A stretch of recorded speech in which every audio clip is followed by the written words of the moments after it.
Breaking news.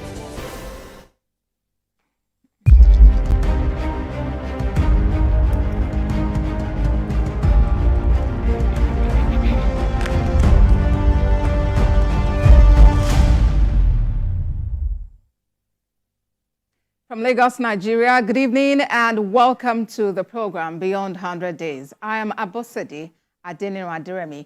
Join the conversation on X, tagging TVC News NG and Beyond 100 Days. We'll begin with the political situation in Edo State.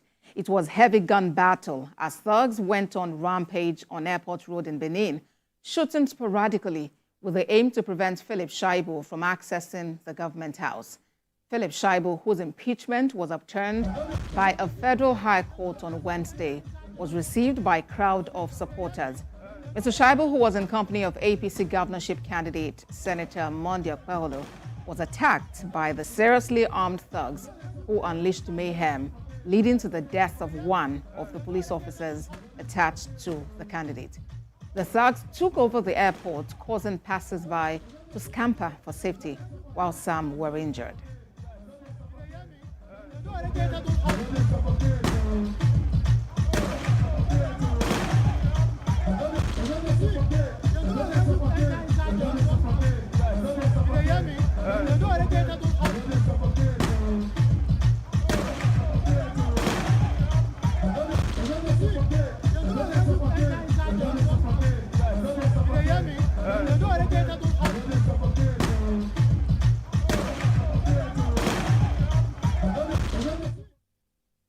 Now to the next issue we're considering on the program today. After months of back and forth meetings and analyses on the minimum wage, respite may be coming the way of workers as the organized labor and federal government have now reached an agreement of 70,000 naira as new national minimum wage.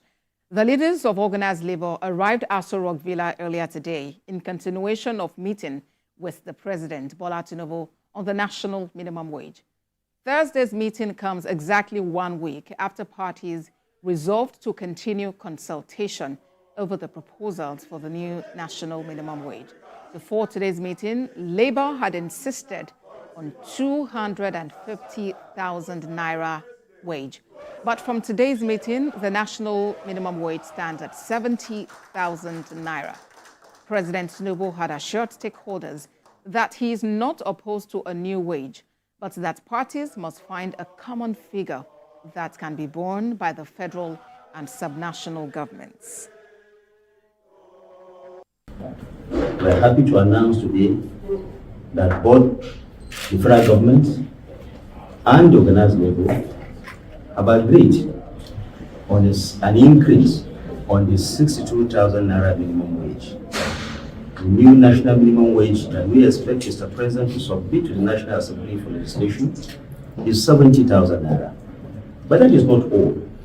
There is also a boost, like Mr. President has assured, in ensuring that massive investment is going to be made in the area of infrastructure. There is also a deepening of the investment of the federal government in renewable energy. We are in an era where things are moving very fast in terms of both macro and microeconomic policies. But with also the caveat that this is going to be done every 3 years. 3 years. The next review will be 3 years. And after that pronouncement, we from Labour, just as been said as well, we have received what the President has promised from both ends. Well, Director General, Nigeria Employers Consultative Association, Adewale Oyerinde, joins me now from Abuja. The Secretary General, Trade Union Congress of Nigeria, Nuhu Toro, also joins me on the program. Gentlemen, good to have you on the program. I'll start with you, Mr. Toro. For long, organized labor stuck to its guns, calling for a minimum wage of 6 figures, in the minimum. But now we've agreed on 70,000 naira. Does that equate the living wage you had consistently clamored for? Well, thank you for having me. In negotiations, you don't maintain a hard stand. The truth of the matter is, don't forget, we are also Nigerians, and we understand where it pinches more than any other person. So in negotiation, when you put your demand forth, of course, at the end of the day, you don't have a fixation.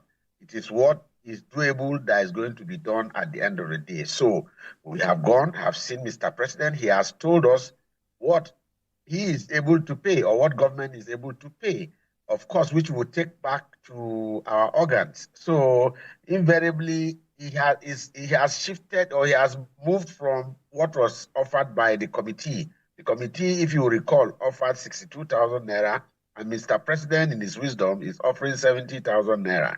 But what is instructive in all of this is, considering both the macro and microeconomics inflation, we've been able to get some concession. Concession in the sense that henceforth, minimum wage negotiation is going to be within a time frame of 3 years. In the past, it was 5 years. So by the time you wait for 5 years, you will discover that the value of the minimum wage is already depleted. So the proposal that was put forth by Mr. President will take back to our constituency and brief them. So far, in a nutshell, that is what transpired today. All right, and let's bring in Mr. Oyerinde. You are, Director General of NECA. Are you in any way worried about the ability of your members to pay this agreed wage? Well, once again, thank you for having us. And first, to appreciate the federal government, the president, for putting a seeming closure to this conversation, even while our colleagues are still going to consult their organs. But the most worrying part for us is this, and we are going back to where we are coming from, a very dangerous part. First, you should understand that the private sector employers were not slave drivers, but we strongly believe in institutions, building institutions. Now, the president called organized labor to a meeting and agreed this. Then, ordinarily, it is expected to be binding on the organized private sector. Those are our concerns. This is a tripartite consultation, a tripartite-driven process. So when such decision is to be made, those that are involved, that will be directly or indirectly affected, should be called to the table to discuss this. So those are institutional frameworks, and as agreed as done by the ILO, which is the grandfather of all these processes. Our concern is we are destroying this institution of tripartism. As I said earlier, we commend the president for taking that initiative. We commend also our colleagues in organized labor for magnanimously agreeing to that amount. But we are worried that we are not building institutions. This is a tripartite agreement, a tripartite consultation, and the three parties involved should be brought to the table to agree on this. It would have been easier. Now, during the tripartite committee meeting, just before the closure, we submitted, before agreeing on 62,000, we submitted to government some of the things that we requested as organized private sector to position us to be able to pay even the 62,000. Some of those things we believe are part of the things, part of the support that the president said we grant to the organized private sector and the subnationals so that they are able to meet all these the challenges of paying the 70,000. Will 70,000 be a challenge to some private sector organization? Absolutely, it will be.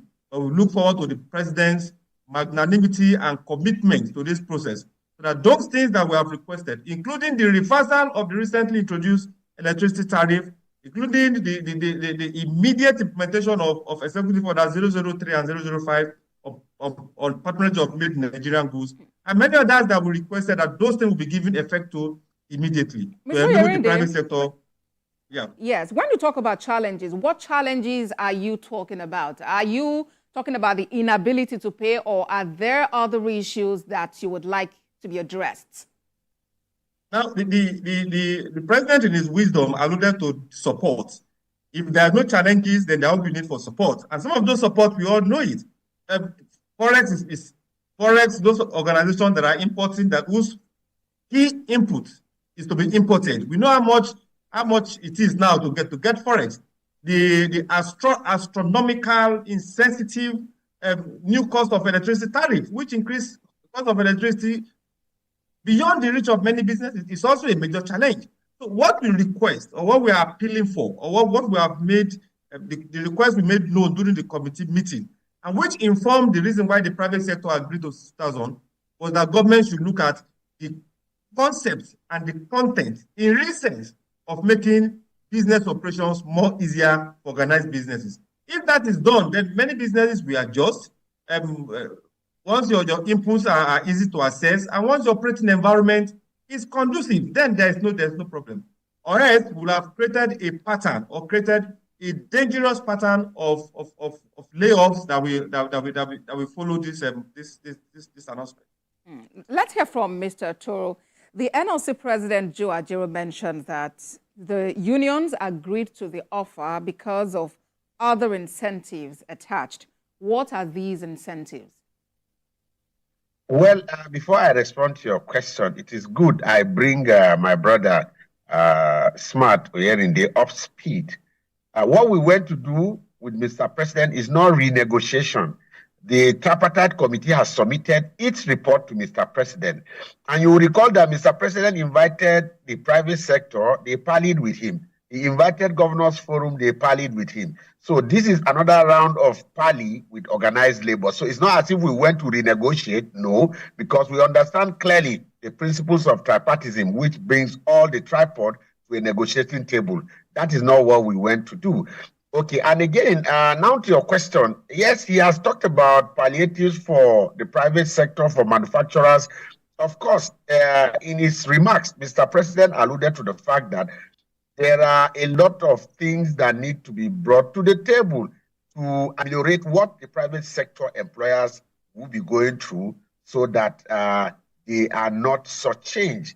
For instance, he has talked about looking at taxation, even the cost of electricity that he has mentioned. So there are a whole lot of government, and in fact, he has also talked about import duties on some of the equipment that is used by factories, companies, and the employers of labor in the private sector. Again, the issue of electricity affects an entire Nigerian workers in the same way it affects their employers. So it is something that the organized labor is not also accepting. We will not accept that, because it will further put the cost of goods and services on the end user, which invariably are the workers and the poor people in this country. We are hopeful. Like I said, we are hopeful and we are forward-looking. We hope at the end of the day, the economy of Nigeria will pick up. Because even if you are giving, for instance, 250,000 that we are asking, it's about the value. What is instructive to organized labor is the value, because if you give 250,000 to a worker and the value of the naira keeps diminishing, keeps depreciating, you will discover that before the end of the day, the minimum wage will have been eroded even before the Nigerian worker earns it. So that is why government needs to come up with deliberate policies to cushion this effect. For instance, government needs to play a very critical role in terms of control of the prices of goods and services in the market. So if government, toe this deliberate line, at the end of the day, that will crash the price of goods and services in the market. And the government also should look outward. If you go to other spheres, people have access to medical care. And of course, people have access to free education. So what depletes the minimum wage are those basic necessities that are a right and not a privilege. And we expect that government will look at it. And again, one of the issues that was raised during the party was the impasse between SANU, KONUAN, ASU, and the federal government. And the president, in his wisdom, has said, okay, the outstanding of the 4 months backlog that has not been paid owing to the no work, no rule pay, that he has directed them to pay without further delay. So invariably, we don't expect 100% compliant, but we think we are getting there. And like I said, we'll take it back to our organs. At the end of the day, they will decide on the next line of action. All right, gentlemen, let's take a quick break. When we come back, the conversation continues. Please stay with us.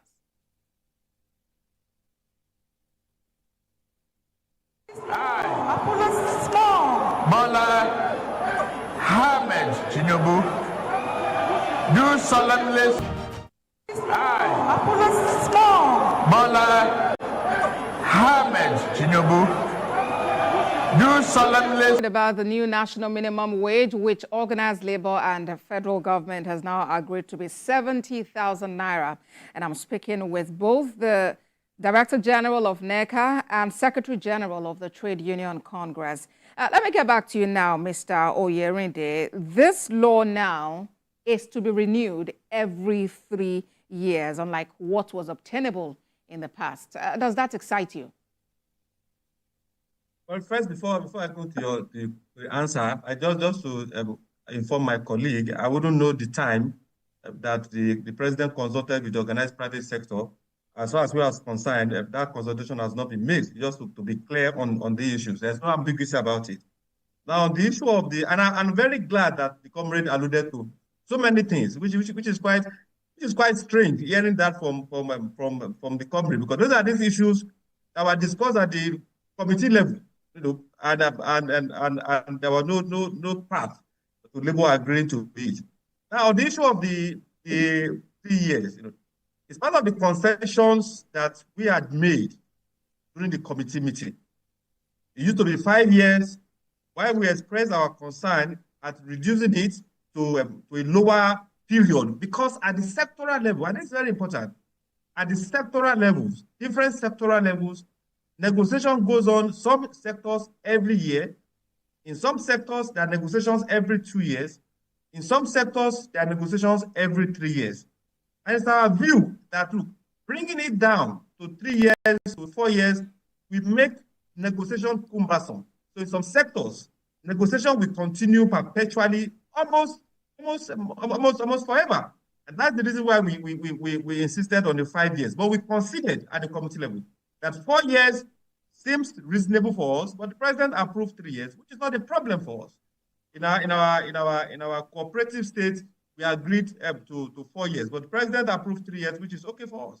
The key issue for us is this: the support that the president promised. We request expedited action on those supports. They are very important. The comrade has alluded to them, and for us, it will be very nice if the president can put machineries in place for the implementation of those issues, so that compliance will be a big plus for us. Beyond the figures, and that is very important. Beyond the figures, beyond the agreement, beyond the signing, beyond the most critical part of this process is compliance. Most critical part is compliance, and we are committed at the private sector to drive compliance. But we also need government to do whatever is needful to support organized businesses to be in a better state, so that we can collectively, all of us, drive the issue of compliance to a logical conclusion.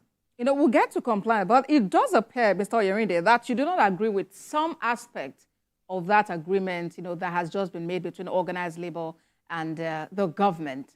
Why is that so? The fundamental of it. We are not averse to the 70,000 that the president announced, but we need the support to be able to do it. The fundamental that we have concerns with is not disagreement. The fundamentals that we have concerns with is that the private sector has not been consulted in this process. Those are the fundamental things.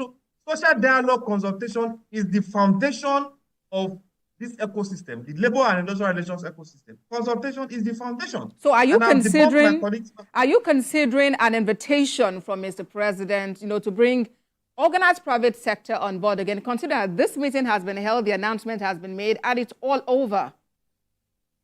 We expect that the federal government will consider calling the representative of organized private sector to discuss those supports that the president has promised. I think it will be very, very important. Mr. Toro, you've heard Mr. Oyerinde, make some points about being carried along in all of this. What's your reaction?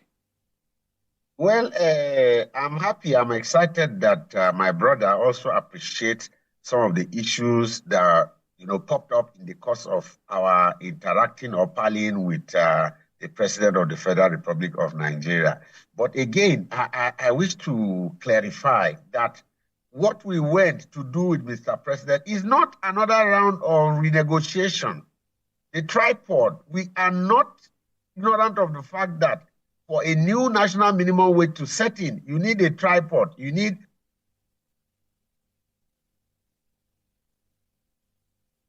All right, I can no longer hear you, Mr. Toro. Perhaps you need to unmute yourself. So the working people, sorry, yeah. You also need the working people. So invariably, that has been consummated. It has been transmitted, and the report of that tripod has been transmitted to Mr. President by the committee. So what transpired, again, like I said, for purpose of the fact, is tallying with Mr. President. And Mr. President, as the father of the nation, has looked at it that the 62,000 naira that was proposed by the committee cannot guarantee 2 sufficient meals in a day for a Nigerian worker. And it was against that background that you see that leap to 70,000 naira, which is fundamental for us, because people misunderstand the concept of the minimum wage. The minimum wage is intended to fight poverty, and it's also a benchmark that no employer of labor should go below. So that does not mean states that are booming like Lagos, Port Harcourt must pay 70,000 naira. No. Now that you have touched on it, Mr. Toro, now that you have touched on it, we know, I mean, it's actually on record that some employers are struggling to pay 30,000 naira. And I understand that there are some people who are even still struggling with 18,000 naira. So how do we now translate this to, adjustment, consequential adjustment in the pay of workers across board? Well, it's going to be a different ballgame entirely this time around. Gone are the days that we embark on national strike over national minimum wage. We would take it sectorally now. For instance, if Bauchi State reneges in paying the minimum wage when it becomes a law, of course, we will go to Bauchi State and ensure that workers of Bauchi State enjoy minimum wage. As against what was done in the past, a national minimum wage. Of course, when you do a national action, it cripple both states that are complying and states that are not complying. So all of that will work out modalities to ensure that we don't punish faithful state governors or faithful employers of labor while trying to punish those that are not faithful in honoring their obligation of paying national minimum wage. All right, gentlemen, thank you so much for coming on the show. Director General, Nigeria Employers Consultative Association, Adewale Yerinde, and Secretary General, Trade Union Congress of Nigeria, Noku Toro. Thank you for your time on the program. Thank you for having us. Well, that's the program. Watch a repeat broadcast at midnight and at 6 a.m. tomorrow. But as we end, let's leave you with live images from Benin City, the capital of Edo State, where the reinstated Deputy Governor of the state, Philip Shaibu, is going to the police command there along with his supporters.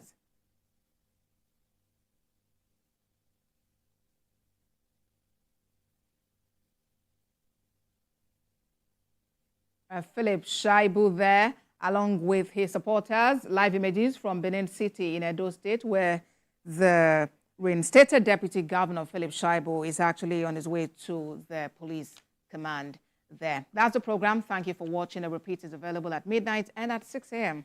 I am Abosidi Adeniran Aduremi.